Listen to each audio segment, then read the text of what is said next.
Нью-Йорк шаарынын соту бүгүн Кыргызстандын бийлиги менен Centera Gold канадалык алтын казуучу компаниянын ортосундагы талашты карайт. 2 күндөн бери эко активисттер АКШнын Кыргызстандагы элчилигинин алдында пикетке чыгышууда. Суд – это американский суд. И народ наш...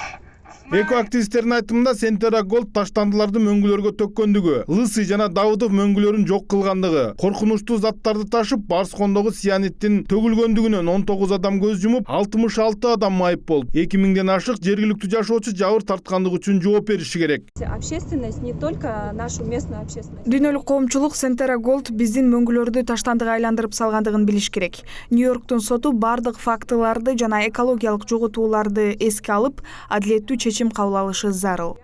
Эске салсак, 16 майда Centera Gold Inc. Кыргызстандын бийлигине каржы арбитраждык териштирүүнү демилгелеген. Кийинчерээк Centera Gold Кумтөр Gold компания жана Кумтөр Operating Company Нью-Йорктун түштүк округунун сотуна кайрылган. 7-июлда Centera Gold эң ири акционери болгон Кыргыз Алтын ачык акционердик коомуна акчалай доомат койгон. Бүгүн бул маселе боюнча алгачкы сот отуруму болот.